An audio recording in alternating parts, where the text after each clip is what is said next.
हम लोग पैदा होने से लेकर मरते दम तक हम लोग कुछ ना कुछ काम में लगे रहते हैं हम लोग, नहीं? लेकिन हम लोग ये कभी समझ नहीं पाते कि आखिर जो हम कर रहे हैं उसके पीछे उद्देश्य क्या है, लक्ष्य क्या है, गोल क्या है उसके पीछे। अब बिना लक्ष्य के अगर कार्य करेंगे तो सफलता तो क्या ही मिलेगी, सफलता तो मिलेगी नहीं। दूसरी बात यह कि अगर सफलता मिल भी रही होगी तो पता ही नहीं चलेगा कि हम सफल हो गए, क्योंकि हमें पता ही नहीं कि ये कसौटी है सफलता की, नहीं? तो भगवान कृष्ण भगवद गीता के 5वें अध्याय के 11वें श्लोक में बोल रहे हैं, गोल की बात करते हैं वो, और वो बोलते हैं कि कायेन मनसा बुद्धया, कि अपने शरीर से, मन से, बुद्धि से, तीनों चीज़ों से। और वो कह रहे हैं कि शरीर, मन, बुद्धि ये पर्याप्त नहीं है, और वो बोल रहे हैं केवल कि शुद्ध इंद्रियरपि, कि जो आपकी इंद्रियां, वैसे तो अगर मन बोल दिया तो इंद्रियां बीच में आ जाती हैं, मनः षष्ठानि इंद्रियाणि प्रकृति स्थाने कर्षति। वैसे तो मन के साथ इंद्रियां आ जाती हैं, लेकिन यहाँ पे स्पेशली बोला है क्योंकि हम लोग ये सारी चीज़ों का इस्तेमाल कर रहे हैं काम करने के लिए, अपने शरीर का, मन का, बुद्धि का, इंद्रियों का, आँखों का, कानों का, नाक, जीवा, चमड़ी। और वो कह रहे हैं योगिना कर्म कुर्वन्ति, जो योगिना मतलब जो समझदार लोग हैं, जो इंटेलिजेंट लोग हैं, वो कर्म कुर्वन्ति, वो काम करते हैं। वो तो हम भी कर रहे हैं, लेकिन फ़र्क क्या है दोनों के अंदर? वो बोल रहे हैं संगम त्यक्त्वा आत्मशुद्ध है, कि एक तो वो काम से आसक्त नहीं होते, काम कर रहे हैं लेकिन आसक्ति नहीं है। और फिर गोल की बात कर रहे हैं कि आखिर क्यों काम कर रहे हैं? आत्मशुद्ध है, अपनी शुद्धिकरण के लिए। अगर आप जो जैसे माताएं हैं, आप अगर घर में कुकिंग कर रहे हो तो कोई पूछे क्यों कर रहे हो, तो ये नहीं कि घर वालों को खिलाने के लिए, आत्मशुद्धि के लिए हम कर रहे हैं, आत्मशुद्धि के लिए। लोग कर रहे हैं घर वालों का पेट पालने के लिए। जो माताएं, पुरुष आजकल तो सभी काम में लगे हुए हैं, तो लोग बिजनेस कर रहे हैं, लोग जॉब कर रहे हैं। क्यों कर रहे हैं? आत्मशुद्ध है, अपने आत्मा की शांति के लिए कर रहे हैं, अपनी शुद्धिकरण के लिए कर रहे हैं। ये हमेशा अपने दिमाग के अंदर पॉइंट रखना पड़ेगा। और ये बात भी बहुत ज़रूरी है, संगम त्यक्त्वा, कि संग को त्याग करके बात बनती है। क्योंकि अगर अटैचमेंट है हमारे किसी वस्तु से, अटैचमेंट होगी, आसक्ति होगी, तो फिर हम आत्मशुद्धि के लिए काम नहीं कर सकेंगे, फिर तो हम उस अटैचमेंट के लिए काम करेंगे। जैसे धृतराष्ट्र है, धृतराष्ट्र के पास अक्रूर गए और अक्रूर ने बहुत सारी उनको बातें बताई धर्म के बारे में। धृतराष्ट्र शुरू से ही परेशान कर रहा था पांडवों को, वो पांडु तो मर चुका था, शुरू से परेशान कर रहा था। और जब परेशान करते करते जब वो बात चारों तरफ फैल गई, चारों तरफ फैल गई, तो वो बात फैलते फैलते द्वारका में भी पहुंच गई। तो भगवान कृष्ण तक वो बात पहुंची, तो भगवान कृष्ण ने अक्रूर जी को भेजा, जाओ भाई जाके देखो क्या हो रहा है। तो अक्रूर जी आए, और अक्रूर जी ने उस समय छोटे छोटे थे, युधिष्ठिर, भीम, अर्जुन, ये सब छोटे छोटे बच्चे थे। तो अक्रूर जी ने बोला, देखो आप ज़्यादा जो है प्रजा बच्चों के समान है, जब प्रजा राजा के लिए बच्चों के समान है, ये तो आप ही के छोटे भाई के बच्चे हैं, ये तो हैं ही बच्चे आपके, उसमें तो कोई क्वेश्चन ही नहीं है। तो आप समान दृष्टि से देखो ना, जिस दृष्टि से दुर्योधन को देख रहे हो, युधिष्ठिर, भीम, अर्जुन को भी उसी नज़र से देखो। यश की बहुत बड़ी बात होती है, जो वही जी रहा है जिसका यश है। जो जिसका यश नहीं है उसका अभी भी मरे हुए के बराबर है, और मरने के बाद तो कौन ही पूछ रहा है उसको। जिसका यश है उसी को तो लोग पूछ रहे हैं। और धृतराष्ट्र सारी बातें सुनता रहा, और धृतराष्ट्र ने कहा कि आपकी बातें ठीक हैं, लेकिन मेरे दिमाग में घुस नहीं रही। मेरे हृदय में कौंतियाँ गायब हो जाती हैं, मैं उस पर काम नहीं कर पा रहा, मैं उस पर काम नहीं कर पा रहा। आपकी बात सही है, मैं आपकी बात को काट नहीं सकता कि समान दृष्टि से देखना चाहिए, जो पांडु पुत्र हैं वो भी मेरे बच्चे हैं, मैं काट नहीं सकता इसको, लेकिन मैं उस पर काम भी नहीं कर पा रहा। क्यों नहीं कर पा रहा? क्योंकि जो धृतराष्ट्र है, संगम त्यक्त्वा, वो अपनी आसक्ति को छोड़ नहीं पा रहा था। आसक्ति थी, पकड़ के रखा हुआ था। ऐसे ही जब तक हम लोग अपने घर में, पत्नी में, पति में, बच्चों में, जॉब के अंदर, सोसाइटी के अंदर, शरीर से जब तक हम लोग आसक्त रहेंगे, तब तक हम आत्मशुद्धि के लिए काम नहीं करेंगे। जैसे फॉर एग्जांपल जो योगा है, भक्त भी योगा करते हैं और पूरी दुनिया योगा कर रही है, लेकिन जो दूसरी पूरी दुनिया जो योगा कर रही है, वो योगा कर रही है शरीर के लिए।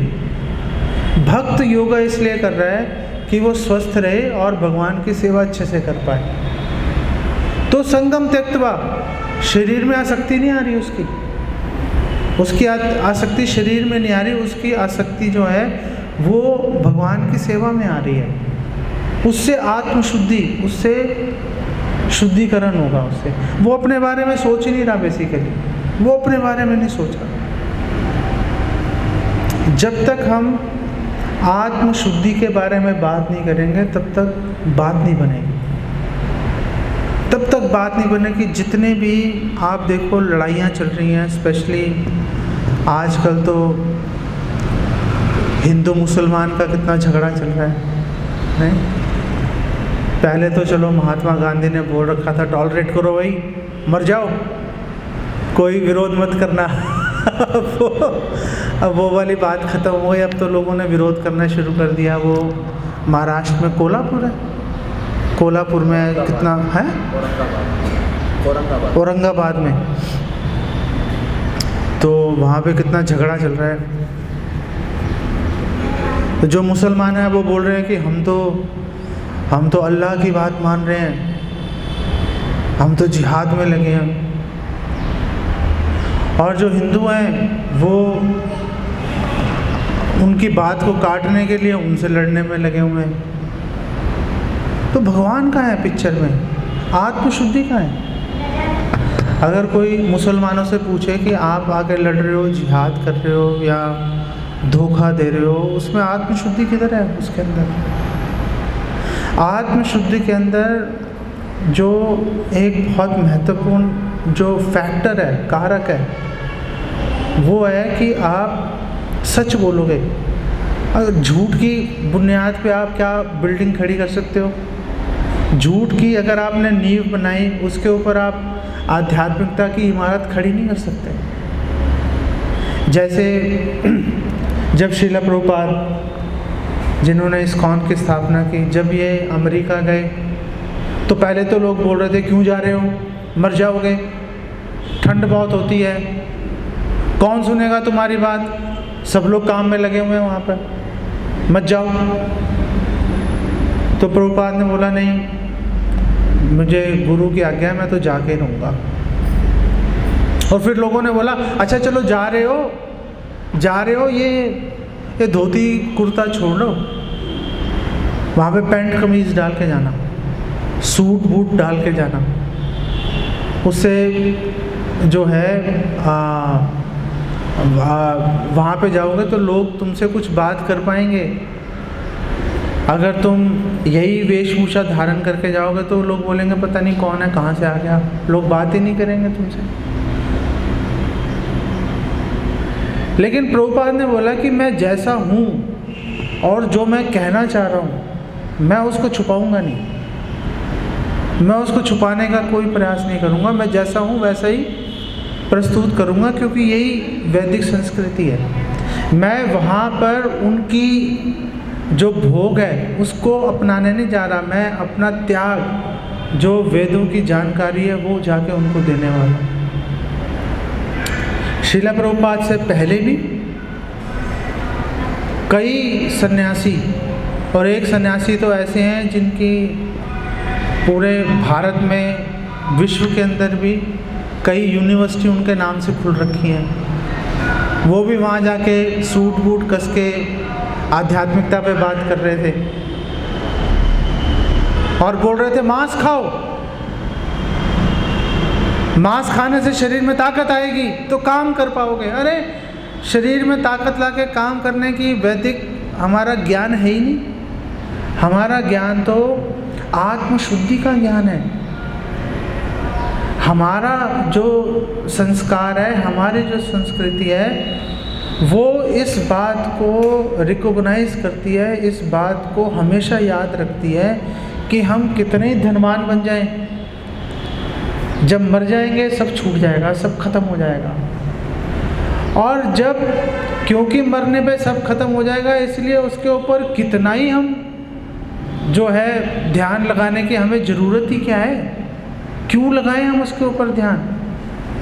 हम तो आत्मशुद्धि की ओर ध्यान लगाएंगे ना, जो कि मरने के बाद हमारे साथ में जो चीज़ जाने वाली है उसके ऊपर ध्यान लगाएंगे।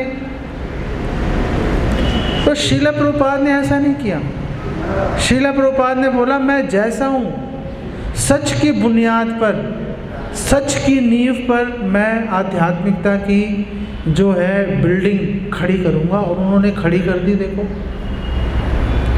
श्रील प्रभुपाद ने कोई कॉम्प्रोमाइज़ नहीं किया।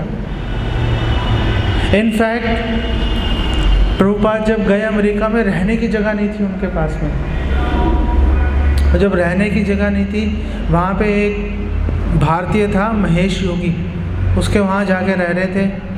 वो अपनी उल्टी सीधी फिलॉसफी बोल रहा था। वो बोल रहा था शरीर को स्वस्थ रखो, और मंत्र बेच के पैसा ले रहा था वो लोगों को। वो बोलता था मैं आपको आध्यात्मिक मंत्र दूंगा, आप मुझे पैसा दो। हम लोग तो आपसे पैसा नहीं लेते ना। प्रभुपाद ने पैसा नहीं लिया, क्योंकि प्रभुपाद बोल रहे हैं कोई पैसा नहीं ले सकते आप मंत्र देने के लिए। उसके वहाँ पर रहकर श्रील प्रभुपाद ने कोई समझौता नहीं किया। उन्होंने ये नहीं सोचा कि चलो थोड़ा झूठ बोल देता हूँ, थोड़ा सा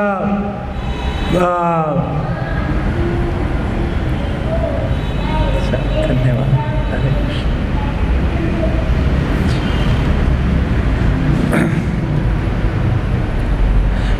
कम से कम रहने की जगह तो बनी रहेगी। उन्होंने ऐसा नहीं सोचा। उन्होंने इनफैक्ट जो महेश योगी की कमियां थी, महेश योगी की जगह पर रहते हुए उन्होंने बतानी शुरू कर दी। और वो योगी ने बोला कि आप प्लीज़ यहाँ से चले जाइए, कोई जगह नहीं है रहने की। लेकिन श्रील प्रभुपाद ने बोला कोई कॉम्प्रोमाइज़ नहीं कर सकता, मैं जो सिद्धांत है एज इट इज़ प्रस्तुत करूँगा। क्यों? पहली बात है अटैच नहीं है कर्म से, और दूसरी बात है आत्मशुद्धि के लिए। गोल हमारा आत्मशुद्धि है। गोल हमारा अपने बच्चों का, घर वालों का पेट पालना, या इस संसार में किसी तरह से सुखपूर्वक रहना, वो गोल है ही नहीं हमारा। अगर आप इस बात को ध्यान में रखोगे कि हमारा गोल आत्मशुद्धि का है, तो आप चाहे जैसे बच्चे हैं पढ़ाई कर रहे हैं, आत्मशुद्धि का गोल सामने रखो। जो भक्त हैं, भक्त प्रचार करते हैं, जप करते हैं, रीडिंग करते हैं। रीडिंग के ऊपर आज थोड़ा और भी विस्तार से डिस्कशन करूँगा, अगर कोई किसी का इंटरेस्ट हो तो आ सकते हैं वो भी। उसके पीछे गोल हमेशा हमें याद रखना चाहिए। आत्मशुद्धि का गोल है, हमें अपनी मन और इंद्रियों की शुद्धि करनी है। क्यों शुद्धि करनी है?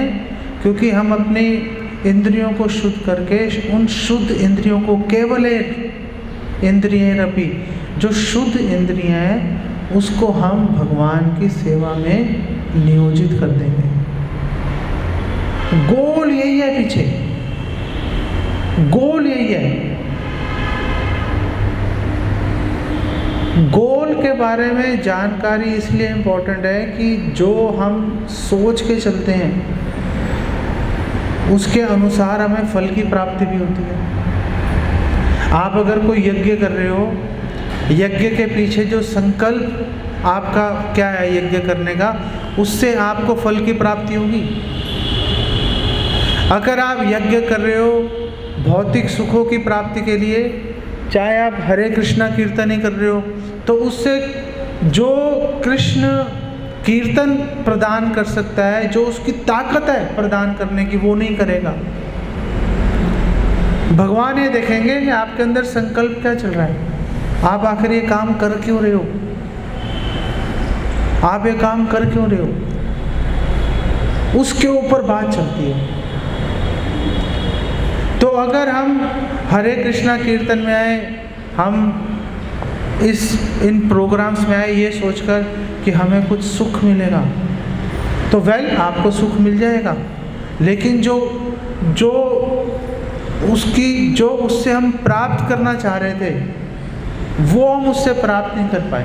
जैसे श्रील प्रभुपाद उदाहरण देते हैं, जैसे शालिग्राम शिला वो कितनी पूजनीय है हमारे लिए, लेकिन हमने शालिग्राम शिला का प्रयोग कर लिया सुपारी तोड़ने के लिए या मूंगफली तोड़ने के लिए। शालिग्राम शिला से तोड़ी जा सकती है, लेकिन शालिग्राम शिला से आप उसकी सेवा करके जन्म मृत्यु के चक्र से बाहर भी निकल सकते हो, भगवत धाम में प्रवेश भी कर सकते हो।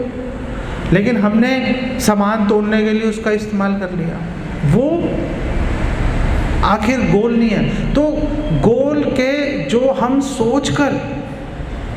जो हम अपने मन में सोचकर कार्य करेंगे उसके अनुसार हमें फल मिलेगा। इसीलिए पहले हमें अपनी पूरी ताकत, अपना गोल डिसाइड करने में हमारा उद्देश्य क्या है वो निश्चित करने में लगा देनी चाहिए। अगर आपके दिमाग में ये बात आ गई ना कि आखिर मैं बार बार मर क्यों रहा हूँ, जिस दिन आपके दिमाग में ये बात आ गई कि बार बार मर क्यों रहे हैं, आसपास लोग मरते जा रहे हैं, हम भी मर जाएंगे, अगर हम अब मर रहे हैं इसका मतलब हम पहले भी मर चुके हैं, अगर हम पहले भी मर चुके हैं अब भी मर रहे हैं आगे भी मरेंगे। एक लॉजिक चलता है। जैसे महात्मा बुद्ध ने एक बूढ़े आदमी को देखा, एक ही बार देखा एक बूढ़े आदमी को, तुरंत उन्होंने कैलकुलेशन लगा ली कि अगर ये बूढ़ा हो रहा है तो भाई मैं भी बूढ़ा हो जाऊंगा, आज मैं जवान हूँ कल बूढ़ा हो जाऊंगा, तो इससे कैसे बचूं बूढ़ा होने से, जिसमें कि हम बहुत कुछ करना चाह रहे हैं कर नहीं पाते। तो उन्होंने आत्मशुद्धि का रास्ता पकड़ लिया उन्होंने। ऐसे ही हमने अगर ये बात हमारे दिमाग में घुस गई ना कि मर जाएंगे, ये पॉइंट हमारे दिमाग में आ गया, फिर हम इस संसार के अंदर ढेर सारी संपत्ति इकट्ठी करने के चक्र से बाहर निकल जाएंगे। फिर तो हम पूरा अपनी एनर्जी हम अपनी शुद्धिकरण के अंदर लगा देंगे, फिर तो पूरी एनर्जी शुद्धिकरण में लगा देंगे। और शुद्धिकरण कैसे होगा? शुद्धिकरण हमारे आचार्य बताते हैं कि शुद्धिकरण होगा इहाँ यस्य हरेर दास्य कर्मणा मनसा गिरा निखिलासु अपि अवस्थासु जीवन मुक्त स उच्यते। जो व्यक्ति 24 घंटे भगवान की सेवा के बारे में सोचता रहता है, जैसे आप कुकिंग कर रहे हो, माताएं भगवान के बारे में सोचते रहो, ये सोचते रहो कि भगवान को क्या अच्छा लगता है खाने के लिए, वो चीज़ें बनाओ, भगवान को भोग लगाओ। आप ये सोच सकते हो कि हम जो भी बना रहे हैं उसके पीछे कारण क्या है, भगवान को भोग लगाएंगे, घर वाले भी खाएंगे, ऐसा नहीं कि वो भूखे रह जाएंगे, घर वाले भी खाएंगे लेकिन भगवान को भोग लगाएंगे। आप जॉब करते हो, बिजनेस करते हो, उसके पीछे ये हमेशा हमारा जो एक सोच रहनी चाहिए कि इससे जो भी हम पैसा कमाएंगे, पहली बात है कि अपने घर में भक्तों को आमंत्रित करेंगे कि भक्त हमारे घर में आए, हमारे घर में आके कृष्ण कीर्तन करें, हमारे घर में आके भगवान की कथा करें। इससे हमारा घर शुद्ध होगा, हमारा मन शुद्ध होगा, हमारा घर भगवान की सेवा में लग जाएगा, हमें मौका मिल जाएगा उनसे जिज्ञासा करने का। इनफैक्ट भागवत में बताया गया है महाराज पृथु के बारे में। महाराज पृथु वो व्यक्ति हैं जिनको साक्षात भगवान ने दर्शन दे दिए। भगवान विष्णु आए थे गरुड़ जी पे बैठकर, और गरुड़ जी पे बैठ के आए और वहाँ पे भगवान एकदम पृथु महाराज की यज्ञशाला में उतर गए नीचे और उनको साक्षात दर्शन दिए। लेकिन वो दर्शन से पृथु महाराज संतुष्ट नहीं हुए, भगवान के दर्शन से। तो भगवान ने पूछा कि अगर आप अभी भी संतुष्ट नहीं हो रहे तो अब आप खुद ही बताओ कि आप कैसे संतुष्ट हो जाओगे। तो पृथु महाराज ने बोला, मैं तो तब संतुष्ट होऊंगा जब मेरे घर में आपके भक्त आकर आपके बारे में बात करें। जब भक्त आएंगे आके मुझे बताएंगे क्यों आपकी भक्ति दृढ़ता से करनी चाहिए, तो मैं संतुष्ट हो जाऊंगा। तो भगवान ने उनको यही वरदान दिया, एक ही वरदान मांगा पृथु महाराज ने, और भगवान की कृपा से पृथु महाराज के घर में 4 कुमार आए, और 4 कुमारों से पृथु महाराज ने भगवान के बारे में जानकारी ली। बोल रहे हैं कि अब मैं कृतार्थ हो गया। तो इसी तरह से जो लोग जॉब कर रहे हैं, अपना बिजनेस कर रहे हैं, उसके पीछे एक ही मकसद होना चाहिए कि जो मैं ये कमाई कर रहा हूँ इससे मुझे सुविधा मिलेगी अपने घर में भक्तों को बुलाने के लिए। आप ये मत सोचो कि भक्त हमारे घर में आएंगे पता नहीं क्या सोचेंगे, हम तो ऐसे रह रहे हैं, हम तो वैसे रह रहे हैं। भक्तों को आपकी सुविधाओं से या सुविधाओं के अभाव से कोई लेना देना नहीं है, कोई लेना देना नहीं है। भक्तों को सिर्फ एक ही चीज़ से सरोकार है कि आप भगवान के बारे में सुनना चाहते हो कि नहीं सुनना चाहते। बस भक्त इसी के ऊपर अपना पूरा जीवन लगा देते हैं। अगर कोई भी व्यक्ति अपने घर में भक्तों को बुला के सुनना चाहेगा, भक्त चाहे एक ही है, हम तो अकेले रह रहे हैं, 4 लोग हैं हम, क्या आप 4 लोगों में आओगे? भक्त जो है वो 4 लोगों के अंदर भी जाएगा, उसको कोई लेना देना नहीं है कि लाखों लोग होने चाहिए। क्योंकि वो प्रचार किस लिए कर रहा है? वो प्रचार किस लिए कर रहा है? वो प्रचार इसलिए नहीं कर रहा कि मेरे पीछे लाखों लोग चलेंगे। संगम त्यक्तवा, उसको कोई सरोकार नहीं है इस बात से कि मेरे पीछे लाखों लोग चलेंगे। वो क्यों कर रहा है? क्यों कर रहा है? आत्मशुद्ध है, अपनी शुद्धिकरण के लिए। जैसे अभी हम आपको जो बात बोल रहे हैं वो एक्चुअली में हम आपको नहीं बोल रहे, आप तो सामने बैठे हो। हम लोग तो अपने मन को ये बातें बोल रहे हैं, हम लोग अपने मन को ही समझाने की कोशिश कर रहे हैं कि मन इस चीज़ को याद रखो, इस चीज़ के ऊपर ध्यान लगाओ। आप बोलो कि अपने मन से कौन बात करता है? हमारे आचार्य जो हैं वो अपने मन से बात करते हैं। जैसे रघुनाथ दास गोस्वामी हैं, मना शिक्षा में अपने मन से बात कर रहे हैं वो, और उन्होंने अपने मन को ऐसी ऐसी बातें बोली हैं। आप पढ़ोगे सुनोगे तो आप एकदम बहुत ही आश्चर्यचकित हो जाओगे कि आखिर कोई मन को ऐसी बातें भी बोल सकता है क्या? तो जो भक्त हैं वो आत्मशुद्धि के लिए कार्य करते हैं, और क्योंकि वो आत्मशुद्धि के लिए कार्य करते हैं इसलिए कभी भी परेशान नहीं होते, कभी परेशान नहीं होते। आप कभी नहीं देखोगे भक्तों को परेशानी के अंदर। भक्त हमेशा संतुष्ट रहेंगे। अभी पीछे 1-2 साल पहले की बात है, मुझे बहुत पैसों की कमी चल रही थी। तो मेरा भाई, उसने मुझे फ़ोन किया तो उसने बोला कि मुझे पता है तेरे पास पैसे की कमी है, लेकिन कुछ ज़्यादा परेशानी तो नहीं आ रही। मैंने कहा ज़्यादा क्या, थोड़ी भी नहीं आ रही, गाड़ी चल रही है, परेशानी की तो कोई बात ही नहीं है। उसने कहा कि मुझे तो बड़ी परेशानी आ रही है, मैं ये करना है वो करना है, बड़ा मतलब एक दिमाग में टेंशन आ जाती है। तो मैंने कहा मुझे तो कोई टेंशन नहीं आ रही भाई। और एक्चुअली में क्या होता है कि पहली बात है, टेंशन लेने से समस्या का समाधान तो होता नहीं है, नहीं, और बल्कि टेंशन में जो थोड़ी बहुत सोचने समझने की शक्ति है वो भी ख़त्म हो जाती है। और दूसरी बात यह है कि आप टेंशन लो या ना लो, जो काम होना है वो तो हो के ही रहता है। आप कुछ नहीं कर सकते, आप कुछ नहीं कर सकते। एक बहुत बड़ा फंक्शन हम लोग ऑर्गेनाइज कर रहे थे, अभी इधर ही आपके यहीं पीतमपुरा में किया था, तो काफ़ी बड़े स्केल पे किया था। उस समय आप लोगों से परिचय नहीं था हमारा, तो काफ़ी पैसा भी उसमें खर्च हो रहा था। हमने एक बहुत ही अच्छे भक्त को भी बुलाया था, केशवानंद प्रभु को, यहाँ पर प्रवचन करने के लिए। तो हालांकि हमें बहुत जो है उत्साह भी था और एक थोड़ा सा एंग्जाइटी भी थी कि कार्यक्रम ठीक से हो जाए, लेकिन हमारे दिमाग में ये बात भी थी कि अभी ख़त्म हो जाएगा प्रोग्राम, चाहे आप कितना ही बड़ा प्रोग्राम कर लो अभी ख़त्म हो जाएगा। लोग कितनी बड़ी बड़ी शादियां करते हैं, नहीं, 1 करोड़ 2 करोड़ ऐसे खर्च कर देते हैं। अभी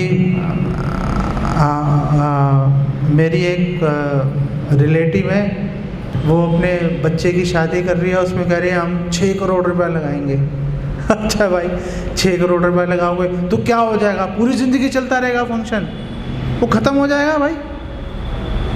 जैसे शुरू हो रहा है फंक्शन वो वैसे फेरे होंगे, उसके बाद सब खाएंगे पिएंगे, थोड़ा बहुत वो आजकल तो लड़कियां दिखावे में भी नहीं रोती, वैसे तो वो तो हंसती खेलती जा रही हैं आजकल, पहले दहाड़े मार के रोती थी। अब तो बोल रही है कि हम जाके रुलाएंगे। अब तो सिचुएशन उल्टी हो गई। कोई कितने से बड़ा भव्य से भव्य प्रोग्राम होगा, ख़त्म हो जाता है।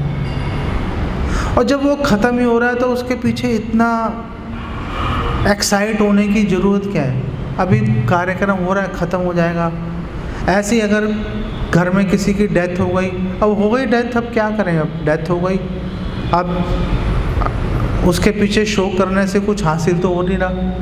इनफैक्ट भागवतम में भी एक कथा आ रही है कि एक व्यक्ति की, एक राजा की मृत्यु हो गई और पूरे घर वालों ने रो रो के दिमाग खराब कर दिया। यमराज परेशान हो गए, इतनी ज़ोर ज़ोर से रोए, तो एक बच्चे के रूप में यमराज जी आए और यमराज ने बोला क्यों रो रहे हो भाई, क्यों रो रहे हो? देहिनोऽस्मिन् यथा देहे कौमारम यौवनम जरा तथा देहांतर प्राप्तिस् धीरस् तत्ते न मुह्यति। जो समझदार आदमी है वो कभी दुखी नहीं होता, कभी परेशान नहीं होता। क्यों? जैसे छोटा बच्चा है, छोटा बच्चा कल को बड़ा हो जाएगा, बूढ़ा हो जाएगा, शरीर तो चेंज हो गया लेकिन वो तो वही है। ऐसे ही मृत्यु क्या है कि एक शरीर से दूसरे शरीर में चले गए, अब वो एक शरीर से दूसरे शरीर में चला गया, उसके लिए रोने की क्या ज़रूरत है, उसके लिए शोक करने की क्या आवश्यकता है? तो यमराज जी ने आके उनको बहुत समझाया कि भाई मत रो, रोने से क्या हासिल होगा। दुख का विषय क्या होता है? दुख का विषय तब हो सकता है जब हमें ये पता हो कि इस व्यक्ति ने ऐसे काम किए हैं कि नरक में ही जाएगा, चाहे उसके आगे स्वर्गवासी कितना ही बोल्ड अक्षरों में लिखवा लो।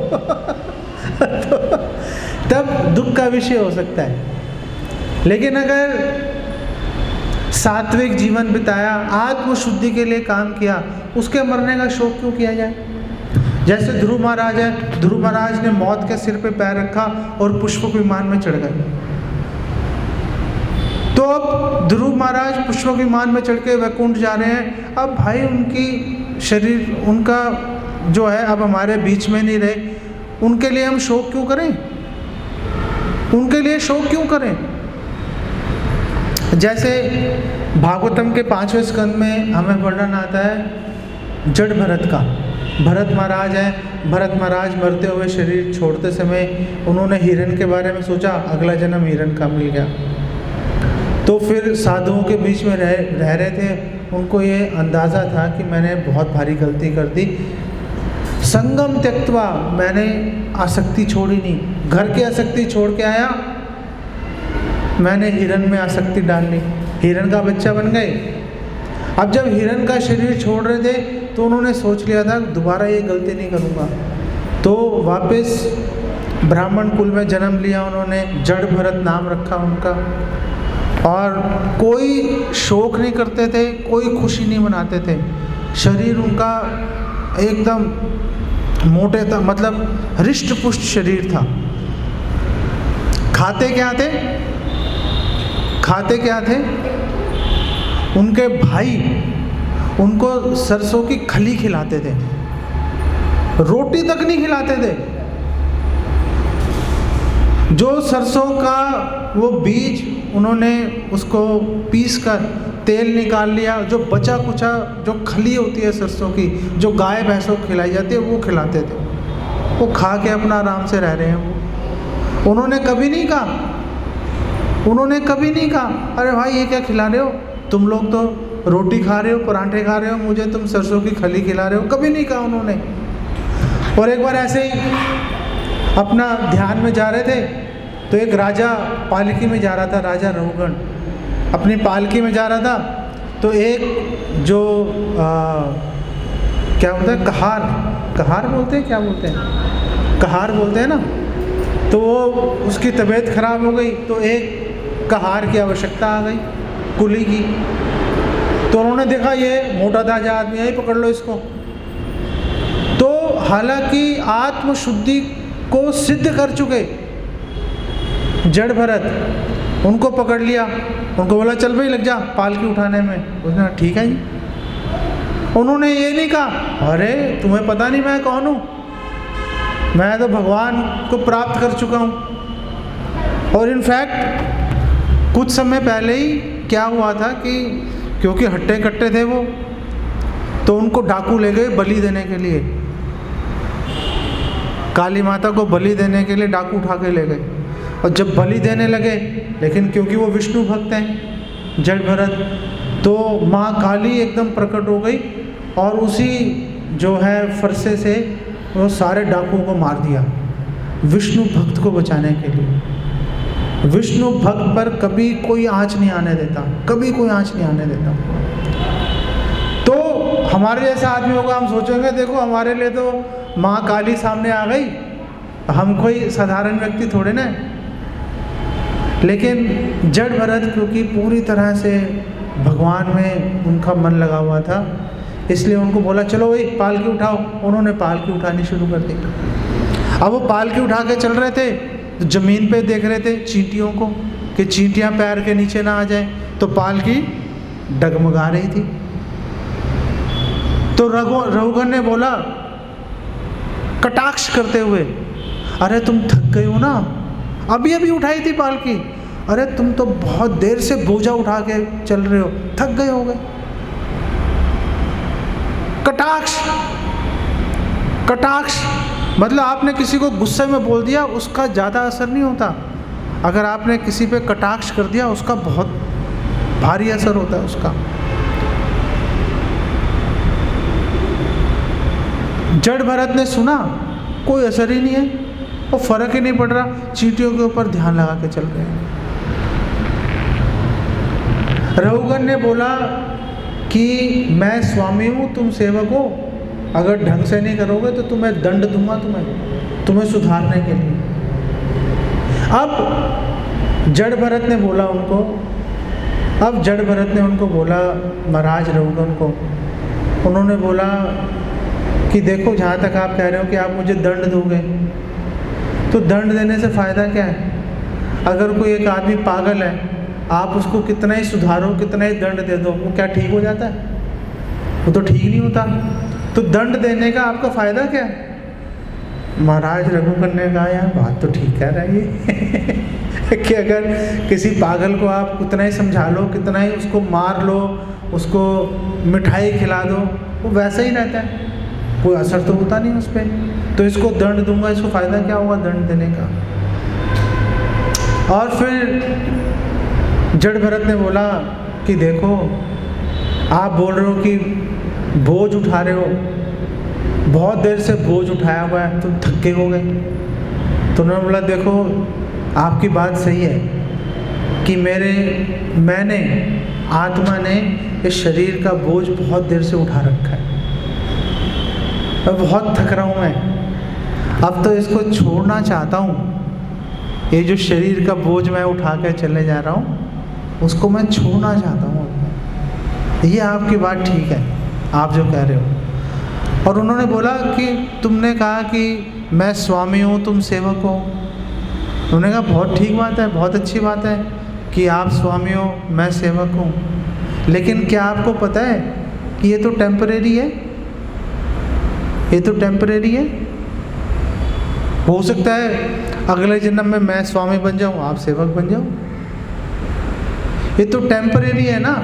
और जो टेम्परेरी है उसके लिए इतना गर्व महसूस करने की या अभिमान करने का क्या पॉइंट है भाई। अपना आराम से रहते रहो। और जैसे ही रघुगण ने ये बात सुनी तुरंत उनके पैरों में गिर गया। उन्होंने बोला कि आप कोई साधारण व्यक्ति नहीं हो। अब उनके अंदर उनको तेज दिखाई देना शुरू हो गया, पहले नहीं दिख रहा था पहले नहीं दिख रहा था, अब उनके अंदर तेज दिखाई देना शुरू हो गया। फिर उन्होंने उनसे शिक्षा ली। वो शिक्षा भी बहुत ही कमाल की शिक्षा है। कभी ये हमारे अकिंचन प्रभु या रूपानंद प्रभु या मनुश्रेष्ठ प्रभु, आप अगले हफ्ते या किसी हफ्ते में आप इनको बोलना है, आपको बताएंगे क्या उनके अंदर आपस में क्या बात चल रही है। क्योंकि रघुगण भी इंटेलिजेंट है और जड़ भरत भी इंटेलिजेंट है। तो क्या संदेश दिया जड़ भरत ने रघुगण को कि सारी बातें छोड़ो, आत्मशुद्धि के लिए काम करो। सारी बातें छोड़ो, सारी बातें बेकार हैं। स्वामी सेवक, पति पत्नी, पिता पुत्र सब बेकार है भाई। आत्मशुद्धि के लिए बात करो, आत्मशुद्धि के लिए कार्य करो। आत्मशुद्धि के लिए काम करोगे तो पहली बात है कुछ भी परेशानी आएगी कभी दुखी नहीं महसूस करोगे, कभी आपके मन में दुख नहीं आएगा। क्योंकि बड़े से बड़ा सुख आएगा खत्म हो जाएगा, बड़े से बड़ा दुख आएगा निकल जाएगा। कोई स्थायी नहीं रहता, ना सुख स्थायी है यहाँ पर ना दुख स्थायी है। अपना आराम से जीवन जो इस शरीर के अंदर यात्रा लिखी हुई है उसको आत्मशुद्धि की करते करते निकाल दो और भगवान के धाम में चले जाओ। कैसे करेंगे? कैसे करेंगे? भगवान का नाम लेकर जो भी काम करेंगे, आप अपने जीवन में जो भी काम करो, चाहे सोने का काम है, खाने का काम है, जॉब धंधा, कुकिंग, खेलना, कुछ भी है, भगवान को समर्पित करते हुए उस कार्य को करोगे, कभी परेशानी नहीं आएगी, आत्मशुद्धि होगी, चारों तरफ से फ़ायदा ही फ़ायदा।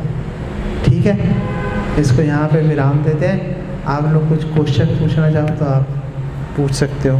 क्या टाइम इनके साथ क्या घर में रहते हुए आत्मशुद्धि नहीं हो सकती? हो सकती है। संगम त्यक्त्वा कि आप अपनी आसक्ति को ख़त्म कर दो। घर में रहना गलत नहीं है, घर में रहना गलत नहीं है। गलत है घर में आसक्ति बना के रखना। आप घर में रहो, बिना आसक्ति के चलते रहो, बात ख़त्म हो गई। इसके ऊपर थोड़ी सी और इस टॉपिक को और छूँगा अभी थोड़ी देर में ना, जब हम बात करेंगे तो और डिटेल में बात करेंगे। लेकिन आप घर में रह रहे हो, आप मंदिर में रह रहे हो, कुछ फ़र्क नहीं पड़ता। घर में रहना भी अच्छा है, मंदिर में रहना भी खराब हो सकता है। अगर आप मंदिर में रह रहे हो और मंदिर में रहकर आपकी आसक्ति प्रसाद में, अपने कमरे से आसक्ति आ गई तो बेकार हो गया वो। लेकिन अगर आप घर में रह रहे हो, बिना आसक्ति के रह रहे हो, भगवान की सेवा में लगे हुए हो, तो वो भी अच्छा है। तो आप किस सिचुएशन में हो वो अच्छा या बुरा नहीं है, आप कैसे रह रहे हो उसके अंदर, उससे निर्धारित होगा कि अच्छा है कि बुरा है। उससे निर्धारित होगा आप मन में क्या सोच रहे हो। सारा खेल मन का है। इसीलिए बोला है आत्मशुद्धि। आत्मशुद्धि जो शब्द है बहुत ही ज़्यादा महत्वपूर्ण है। अगर आप इसके ऊपर फोकस करके चलोगे, आत्मशुद्धि के ऊपर, कभी प्रॉब्लम नहीं आएगी, कभी कन्फ्यूजन नहीं आएगी। ठीक है। तो जी जैसे हमारा बहुत समय से अभ्यास है कि संग करने का अभ्यास है, क्योंकि बिना अपने लिए सारे कर्म करते हैं और आत्मशुद्धि के लिए हम कुछ का कोई अभ्यास तो है ही। तो मतलब तो क्या कि पहले संगम, पहले जो है आसक्तियाँ जाएंगी या आत्मशुद्धि आएगी, या आत्मशुद्धि अन्योन्य आश्रित संबंध रहेगा कि क्योंकि अभ्यास तो जो है, तो पहले आसक्ति जाएगी तब आत्मशुद्धि आएगी, या पहले आत्मशुद्धि आएगी फिर आसक्ति जाएगी? सबसे पहले आपके माइंड में गोल क्लियर होना चाहिए। 3 चीज़ें होती हैं: संबंध, अभिधेय, प्रयोजन। संबंध का मतलब है कि आपने, जैसे अभी हम सोचते हैं कि हमारे घर वालों से संबंध है ना। फिर हमारा प्रयोजन क्या है कि हम उनको सुख देना चाहते हैं। फिर अभिधेय क्या है कि वो सुख देना कैसे है। उसके लिए हम, जो बच्चे हैं वो अच्छे से पढ़ाई करते हैं। क्यों अच्छे से पढ़ाई कर रहे हैं? क्योंकि पढ़ लिख के अच्छी नौकरी मिलेगी, घर वालों को सुख देंगे। जब तक शादी नहीं होती तब तक तो यही सोचते हैं कि माँ बाप को सुख देंगे। शादी के बाद चेंज हो जाता है प्रायोरिटीज शादी के बाद में वो वाइफ के पीछे चलना शुरू कर देते हैं।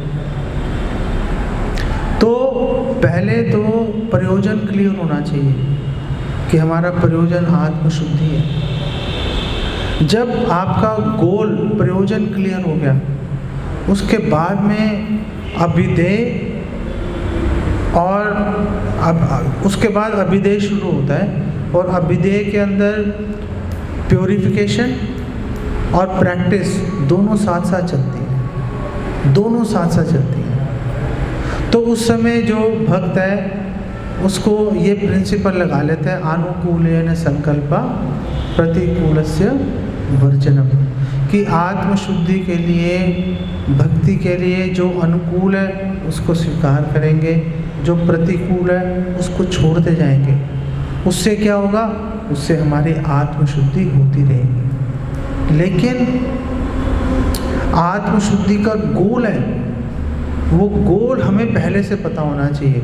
अगर हमें पहले से पता नहीं होगा तो उससे क्या होगा कि हमारे माइंड के अंदर, हमारे मन में अनेक बार हताशा आ जाएगी, हो तो रहा नहीं। डिफ़िकल्ट होता है एक्चुअली में, इतने करोड़ों जन्मों की हमारी आसक्ति है, हम सोचते हैं कि इसी जन्म में उसे ख़त्म कर लेते हैं।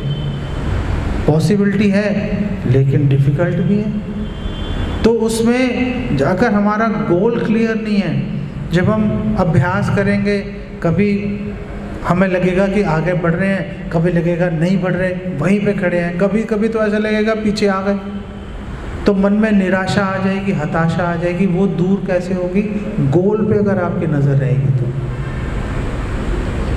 तो सवाल ये है कि पहले आत्मशुद्धि होगी या पहले हम प्रैक्टिस करेंगे तो आत्मशुद्धि होगी? आत्मशुद्धि का गोल सबसे पहले क्लियर होगा, उसके बाद में आप प्रैक्टिस करोगे तो आत्मशुद्धि होगी। दोनों चीज़ें साथ साथ चलेंगी, ठीक है? दोनों चीज़ें साथ साथ चलेंगी। ओके। और आप में से कोई माताएं कोई क्वेश्चन पूछना चाहती हैं तो ओके, ठीक है।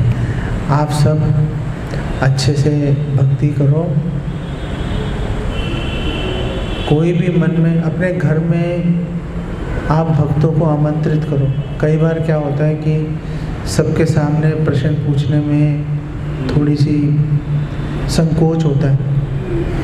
लेकिन आप भी जा सकते हो, इन सब के घरों में आपके पास ही रहते हैं, या आप भक्तों को अपने घर में बुला सकते हो। आपके अपने घर वाले लोग बैठे होंगे, फेमिलियर एनवायरनमेंट होगा, आप आराम से आप उनसे पूछ सकते हो क्वेश्चंस, उनसे अपने जो मन में डाउट्स हैं उसको क्लियर कर सकते हो। क्यों डाउट्स क्लियर करना ज़रूरी है? जब हम अपने शंकाओं को समाधान करेंगे शंकाओं का, तो हमारी श्रद्धा गाढ़ी हो जाएगी, और जब श्रद्धा गाढ़ी होगी तो श्रद्धा से शक्ति मिलती है उस कार्य को करने के लिए। जितनी आप अपनी श्रद्धा को गाढ़ी बनाओगे, उतना ही आप आसानी से आराम से भक्ति कर पाओगे, इसमें कोई क्वेश्चन नहीं।